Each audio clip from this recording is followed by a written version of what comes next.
সবাই কেমন আছো? আশা করছি সবাই খুব ভালো আছো, আমরাও অনেকটা ভালো আছি। ভালো আছি তো মামা? তো চলো তোমাদের সকলকে আমার চ্যানেলে স্বাগত জানিয়ে আছে একটা নতুন ব্লগ স্টার্ট করা যাক। তো আজকে হচ্ছে এপ্রিলের 3 তারিখ আর বৃহস্পতিবার, আর এখন বাজে বিকাল 5টা। তো এখন থেকে আজকের ব্লগটা স্টার্ট করলাম। তো এই যে আমি আর মাম্মা এখন বাইরে একটু হেঁটে হেঁটে বেড়াচ্ছি, ঘুরে ঘুরে বেড়াচ্ছি।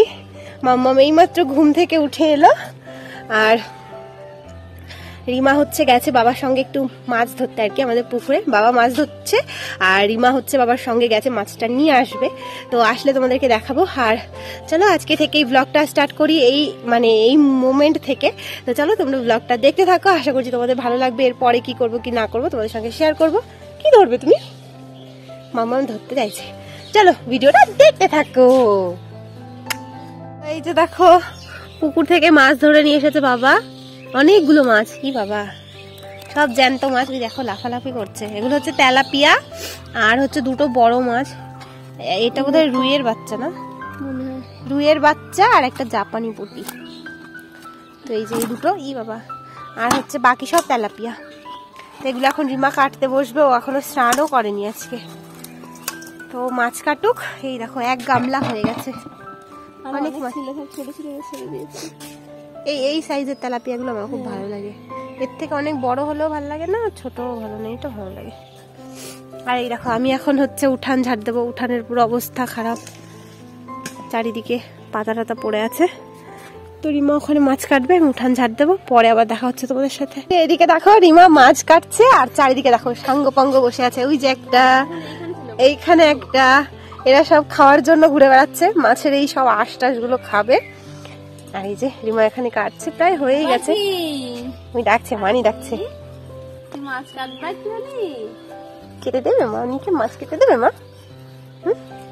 প্রায় হয়ে গেছে, আর আছে না লাস্ট এটা। ওই দেখো কাটার পরেও লাফাচ্ছে মাছটা। এই দেখো মাম্মাম, দেখা যাচ্ছে মাম্মাকে না? এই যে মাম্মাম, ওই বাবা। তো তোমাদের সঙ্গে আবার অনেকটা টাইম পর দেখা হয়েছিল সেই বিকেল বেলায়।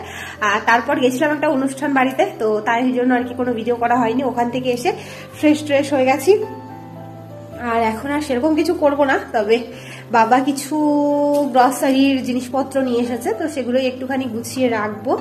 আর তারপরে হচ্ছে চেষ্টা করব একটু সুটকেসটা গোছানোর, কারণ কি আর 2 দিন পরেই হচ্ছে মাম্মামের অন্নপ্রাশন। আমাদের বহু প্রতীক্ষিত দিন আর কি বলতে পারো, অনেক দিন ধরে অপেক্ষা করে আছি আমরা ওই দিনটার জন্য। মাম্মামের অন্নপ্রাশনে এই করব ওই করব সেই করব, অনেক প্ল্যানিং আছে। তো জানি না কতদূর কি হবে, কিন্তু প্ল্যানিং এর তো শেষ নেই, প্রচুর প্ল্যানিং। তো প্রবলেমটা হচ্ছে মাম্মামকে নিয়ে, যেহেতু ও ছোট, তো কতদূর কি করতে দেবে। কি হয়েছে? মাম্মা উল্টে গেছে, কিন্তু নেংটু তো দেখাবো কি করে? এ বাবা, ওই দেখো মাম্মা উল্টে গেছে। পাখি ভুটু হয়ে গেছে, ভুটু হয়ে গেছে, ভুটু।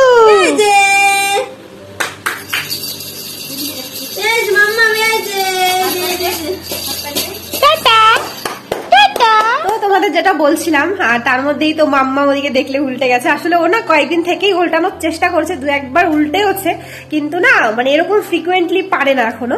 তো আজকে দেখছি প্রচুর চেষ্টা করছে, আর প্রচুর বার উল্টে যাচ্ছে, মানে ওকে সোজা করে শুয়ে দিলেই উল্টে যাচ্ছে। তো যাই হোক, এখনো ওর উল্টানোর সেই মোমেন্টটার আমি ভিডিওটা এখনো করতে পারিনি। তো করলে অবশ্যই তোমার সঙ্গে শেয়ার করবো। আর মাম্মামের অন্নপ্রাশন নিয়ে তো প্রচুর প্ল্যানিং আছে বললামই। তো কালকে বড়মশাইও বাড়িতে আসবে, রবিবার দিন মানে 6 এপ্রিল হচ্ছে ওর অন্নপ্রাশনের অনুষ্ঠানটা হবে। এমনিতে তো আমরা শিব পুজোর দিন আর কি ওকে মন্দিরে গিয়ে মুখে প্রসাদ দিয়ে এসেছিলাম, তবে 6 এপ্রিলে আর কি অনুষ্ঠানটা করা হবে। তো সেই কারণে আজকে হচ্ছে 3 এপ্রিল, তো কালকে বড়মশাই আসবে। কারণ হচ্ছে কিছু তো গোছগাছের ব্যাপার থাকে, সব জিনিসপত্র অ্যারেঞ্জমেন্ট করতে হবে, তো সেই কারণেই আর কি। তো যাই হোক, এখন ব্যাগটা গোছাবো। এই যে চলে এসেছে আমার গবলু, এই গবলু, এই গবলু। কার অন্নপ্রাশন? হ্যাঁ মাম্মামের অন্নপ্রাশন। ব্যাগটা একটু গোছাবো, তার আগে গ্রসারির জিনিসগুলো চলো গুছিয়ে নিই, কারণ হাতে খুব কম টাইম। আর অনুষ্ঠানটা না হবে আমার শ্বশুর বাড়ি, আর যেহেতু আমার শ্বশুর বাড়িতে অনুষ্ঠানটা হবে তো ওই জন্য সব জিনিসপত্র এখান থেকে আমাদেরকে নিয়ে যেতে হবে। ওই বাড়িতে যেহেতু আমি থাকি না, তো আমার মানে সব জিনিসপত্রগুলো আছে, কিন্তু শাড়ি টাড়ি যা কিছু আর কি পরবো সেগুলো তো এই বাড়িতেই আছে, তো এখান থেকে সব গুছিয়ে একবারে নিয়ে যেতে হবে। আর যদিও আমার শ্বশুর বাড়ি বাপের বাড়ি এতটা কাছে কাছে, তা সত্ত্বেও অনুষ্ঠানের দিন তো বারবার যাওয়া আসা করা যাবে না, তো ওই কারণে ভেবেছিলাম তো যে সেই অনেকদিন আগে থেকে সব গুছিয়ে প্যাক করে রেডি করে রাখবো, কিন্তু যা হয় আর কি লাস্ট, হ্যাঁ রিমা বলছে দিদির দ্বারা হয় না, সত্যি হয় না, লাস্ট মোমেন্টে এসেই সেই গোছগাছ করা হয়। তো ওই জন্য আজকে আর কি গোছগাছ করবো। চলো, প্রচুর বকবক করে নিয়েছে, অনেকটা রাতও হয়ে গেছে, আর এখন হচ্ছে মাম্মাম ঘুমোচ্ছে না, ওই কারণেই ভাবলাম চলো কাজবাজ করে নি। চলো আর বকবো না বাবা, এত বকছি আমারই মাথা ধরে যাচ্ছে। এই যে গবলু, এই গবলু, গবলু নেংটু বলে আমি তো ঠিক করে দেখাতেও পারছি না, নেংটু গবলুকে, নেংটু গবলু, এই নেংটু গবলু, নেংটু গবলু, নেংটু গবলু। গবলুর আবার মুখে হাত দিলে প্রবলেম, মুখে হাত দেওয়া একদম পছন্দ করেন না ম্যাডাম। তো যাই হোক চলো আর বকবো না গো। আর এই যে এইদিকে ইপসিতা, ওর বড্ড, হ্যাঁ কালকে থেকে ওর এক্সাম স্টার্ট হচ্ছে, ওর বড্ড মনটা খারাপ, আমাদেরও সবার মনটা খারাপ বাড়ি, হ্যাঁ সত্যি মানে এত খারাপ, এই টাইমটাতে এক্সাম হতে হলো, মন খারাপ অনেক, আমাদেরও মন খারাপ, কিন্তু কিছু করার নেই, ভালো করে বই পড়বে, অনুষ্ঠানের দিন এনজয় করবে, তারপর আবার বই পড়বে। আর এই এক্সামের কারণেই না অনেক লোক আসতে পারবে না, জানো তো, এত মনটা খারাপ হচ্ছে, সবাই মিলে একসঙ্গে মজা করব, কিন্তু ওদিকে আমার দিদির ছেলে মেয়ের এক্সাম, তারপরে কাকার ছেলে মেয়ের এক্সাম, তো সবারই মোটামুটি এক্সাম এই টাইমটাতে, তো ওই কারণে একটু প্রবলেম হয়ে যাচ্ছে, কিন্তু কি করব, কিছু করার নেই, ডেটটাও মানে চেঞ্জ করার উপায় নেই। আর হচ্ছে প্রথম একবার আমাদের ডেটটা চেঞ্জ করাও হয়েছে, কথা ছিল 7 তারিখে অনুষ্ঠানটা হবে, তবে যেহেতু এক্সাম স্টার্ট হচ্ছে ইপসিতাদের, তো ওই কারণে আর কি একদিন পেছানো হলো, 7 তারিখ সোমবার, আর ওই দিন তো এক্সাম থাকবেই থাকবে, তো ওই কারণে আর কি 6 তারিখ করা হয়েছে, যে রবিবার দিন অসুবিধা হবে না, কিন্তু যারা দূর থেকে আসবে তাদের তো প্রবলেম হয়ে যাবে, তো মনটা আমাদের ভীষণ খারাপ, কিন্তু কিচ্ছু করার নেই। হ্যাঁ দিদিরা আসতে পারবে কিনা জানি না, আর ওরা না এলে সত্যি কোনো অনুষ্ঠানই ভালো লাগে না, পুরো ফাঁকা লাগে, কিছু করার নেই, জানি না আসলে তো ভালো লাগবে, আর না আসলে পুরোই মন খারাপ থাকবে, কিন্তু কিচ্ছু করার নেই। তো চলো তোমাদেরকে দেখিয়ে দিই কি কি এনেছে। এই যে প্রথমেই দেখাই, এই যে চানাচুর এনেছে 1 প্যাকেট, সেই সঙ্গে এনেছে এখানে বিস্কুট 3টে এনেছে, আমি বলেছিলাম একটা অন্য বিস্কুট আনতে, এটা নিয়ে এসেছে, যাই হোক এটাও ভালো লাগে, তবে ওটা একটু বেশি টেস্টি লাগে আর কি। আর তার সাথে এনেছে ড্রাই ফ্রুটস, এখানে শুধু কিছুটা কাজু আর কিছুটা কিশমিশ আছে, আর আছে এখানে গরম মশলা, আর আছে চিনি, তো এই হচ্ছে জিনিসপত্রগুলো। আর তার সাথে এখানে এনেছে জলের বোতল, যেহেতু গরমকাল আসছে আর এখন না জলের বোতলটা একটু বেশি দরকার হয়, কারণ ফ্রিজের মধ্যে অনেকগুলো রাখতে হয়, তার সাথে বাইরে কিছু রাখতে হয়, ওই কারণে একটু বেশি জলের বোতল দরকার, তো সেই কারণে এই যে 6টা বোতল এনেছে। আর বাড়িতে যেগুলো আছে মোটামুটি কাজ চলে যাবে আর কি। তো চলো বোতলগুলো কালকে ধুয়ে পরিষ্কার করা হবে, এখন আমি এগুলো একটু ঠিক করে রাখি।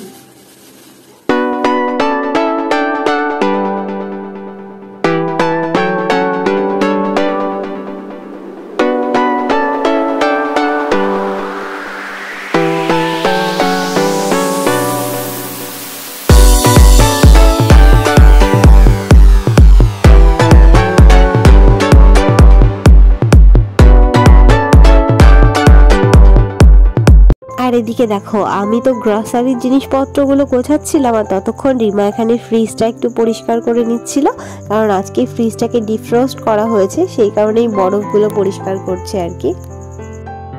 এইদিকে দেখো এই যে পরপর পরপর করে আমাদের সবার শাড়ি টাড়িগুলো আমি গুছিয়ে রেখেছি, মানে এই হলুদ শাড়িগুলো হচ্ছে আমরা পরবো যখন মাম্মামকে স্নান করানো জল আনতে যেতে হবে তখন, আর এগুলো হচ্ছে রাতের জন্য। তো এখানে আমাদের 4 জনের শাড়ি আছে, আমার মানে আমাদের 3 বোনের আর কি, আর মায়ের, তো এই হচ্ছে আমাদের শাড়ি টাড়িগুলো, আর যার যার শাড়ির ব্লাউজ সায়া সব শাড়ির ভেতরেই ঢোকানো আছে, এরকম করে গুছিয়ে নিয়েছি। আর হচ্ছে বাবার আর মাম্মামের আর বর্মশাইয়েরটা একটু একটু বাকি আছে, যেমন বাবার এই হলুদ পাঞ্জাবিটা একটু আয়রন করতে হবে, আর দাঁড়াও দেখাচ্ছি তোমাদেরকে। এইদিকে দেখো এই যে আগের দিন বাবার জন্য আর বর্মশাইয়ের জন্য 2টো পাঞ্জাবি আনা হয়েছিল, তোমাদেরকে দেখানো হয়নি। এই যে হচ্ছে বর্মশাইয়েরটা, বটল গ্রিন কালারের নেওয়া হয়েছে, তো আসলে আমি মাম্মাম আর বর্মশাই ভেবেছি ম্যাচিং ড্রেস পরবো, ম্যাচিং কালার আর কি, তো ওই জন্য। তবে বর্মশাইটা একটু বেশি ডিপ হয়ে গেছে, যাই হোক তবুও ম্যাচিং হবে। তো এটা দেখে ব্ল্যাক মনে হচ্ছে, বাট এটা বটল গ্রিন, ব্ল্যাক নয়। তো এটা নেওয়া হয়েছে। আর আমার একটু ঠান্ডাও লেগে গেছে, বাবার জন্য নেওয়া হয়েছে এই যে এই পার্পল কালারটা। তো এই দুটো নেওয়া হয়েছে। হ্যাঁ হ্যাঁ হ্যাঁ, বাবা মাও ম্যাচিং। মায়ের শাড়িটা তোমাদেরকে দেখাচ্ছে না, এই যে মা এই পার্পল কালারের শাড়িটা পরবে। পার্পল ঠিক নয়, এর পাড় আঁচল এগুলো পার্পল, আর ভেতরটা হচ্ছে এই রানী কালারের আর কি। আর বাবারটা হচ্ছে এই যে এটা। তো মানে মায়ের শাড়ির পাড় আঁচলের সঙ্গে বাবারটা খানিকটা ম্যাচিং হয়ে যাবে। আর বর্মশাই তো বটল গ্রিন, আর আমার ওই যে বটল গ্রিন। আর সেই সাথে মাম্মামেরটা তো তোমাদের দেখিয়ে দিতে পারো, এই দেখো এই যে এটা হচ্ছে মাম্মামের ড্রেসটা।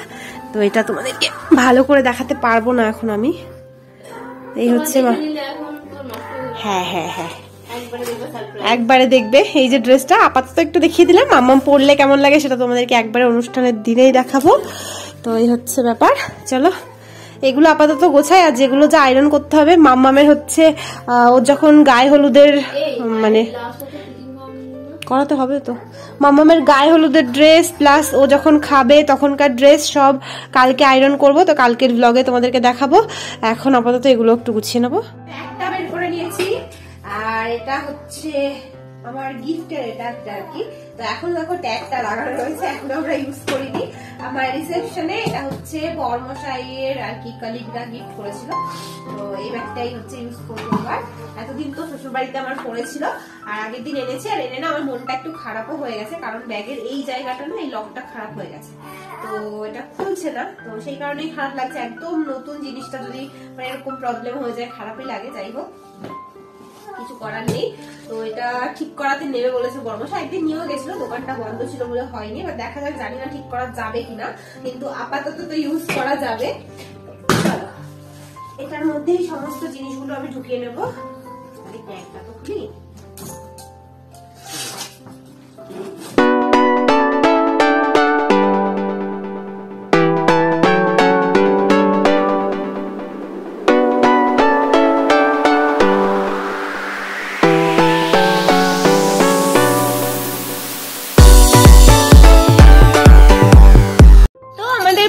গোছানো হয়ে গেছে, আর এখন হচ্ছে ভিডিওটা শেষ করব। তবে তার আগে তোমাদেরকে একটা জিনিস দেখাবো, যেটা কিনা আমাদের জন্য ভীষণই স্পেশাল। তো কি জিনিসটা চলো আগে দেখাই, তারপর বলছি যে কেন স্পেশাল। এই হচ্ছে সেই স্পেশাল জিনিসটা। এবার চলো তোমাদের দেখাই যে জিনিসটা কি।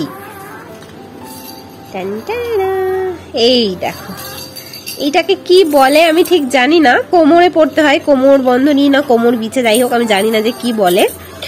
তো এইটা দেখে নিশ্চয়ই বুঝতেই পারছো যে কি জিনিসটা, যদিও তোমাদেরকে বলে বোঝাতে পারলাম না। আর এই জিনিসটা না এখন ভীষণ ট্রেন্ডিং চলছে, মানে এখন প্রায় মানুষকেই দেখছি যে এই জিনিসটা পরতে। তো অনেক আগে মানুষে পরতো, এটা মাঝে কেউই সেরকম একটা ইউজ করতো না, পরতো না, তবে এখন আবার সবাই পরছে। আর এটা জানো তো আমাদের কাছে স্পেশাল বললাম কেন সেটা বলি। সেটা হচ্ছে এটা মানে আমার নয় জিনিসটা, এটা আমার মায়ের বিয়ের জিনিস। বাবা নাকি মাকে এটা গিফট করেছিল, তবে মা বললো যে মা নাকি কখনো এটা ইউজ করেনি, আমি ফার্স্ট টাইম ইউজ করব, যেহেতু এখন সবাই এটা পরছে। আর আমারও ভীষণ ভালো লাগে জিনিসটার ডিজাইনটা দেখো, ও মাই গড কি দারুণ ডিজাইনটা, আমার এত পছন্দের কি বলবো। ছোটবেলা থেকেই দেখেছি জিনিসটা, খুব পছন্দও হতো, তবে এটা যে কখনো পরবো সেটা ভাবিনি, কিন্তু এখন সবাইকে পরতে দেখে আমারও ইচ্ছে করে। আর ডিজাইনটা সত্যিই ভীষণ ভালো। হ্যাঁ হ্যাঁ, এখন আমি অনেকের দেখেছি কিন্তু তাদেরটাও এত ভালো লাগে না, এইটা যতটা ভালো লাগে। তোমরাই দেখো কতটা ভালো লাগছে ডিজাইনটা, কেমন লাগছে ডিজাইনটা অবশ্যই কমেন্টে জানিও। আর আমার তো সত্যি ভীষণ ভালো লেগেছে, আর ইচ্ছে আছে এটা আমি মাম্মামের অন্নপ্রাশনের দিন পরবো। জানি না যে মানে আমাকে পরলে কেমন লাগবে কি না, কিন্তু আমার ভীষণ ইচ্ছে। আর যেহেতু এটা মায়ের জিনিস, মায়ের বিয়ের জিনিস তাও আবার, তো এটা ভীষণই স্পেশাল ওই কারণে। হ্যাঁ, আমাদের সবার কাছেই খুব স্পেশাল। তো চলো এই হচ্ছে ব্যাপার। এই দেখো অনেকটা বড়, এটা অনেকটা সুন্দর, অনেকটা, আমার তো ভীষণ ভালো লেগেছে। হ্যাঁ পুরো নতুন, মানে এখনো পুরো মানে মনেই হচ্ছে না যে এতগুলো বছর আগের জিনিস। এটা দেখে মনে হচ্ছে এই জাস্ট দোকান থেকে নিয়ে আসা হয়েছে, পুরো চকচক করছে, মানে কি বলবো পুরো নতুন লাগছে। চলো এটা এখন রেখে দিই, পরের দিন পরবো। আর এদিকে তো মাম্মামের আওয়াজ শুনতেই পাচ্ছ, ওর ঘুম পেয়ে গেছে। চলো তাহলে চলো আজকের ভিডিওটা এখানেই শেষ করছি, কারণ মাম্মাম ঘুমাবে, অলরেডি খুঁতখুত করতে শুরু করেছে, ওকে এখন ঘুম পাড়াবো। আর তোমাদের সঙ্গে দেখা হবে নেক্সট দিন নতুন ব্লগের সাথে। সবাই খুব ভালো থেকো, সুস্থ থেকো, আনন্দে থেকো। চলো bye bye. Rima bye bye কর, বাই বাই।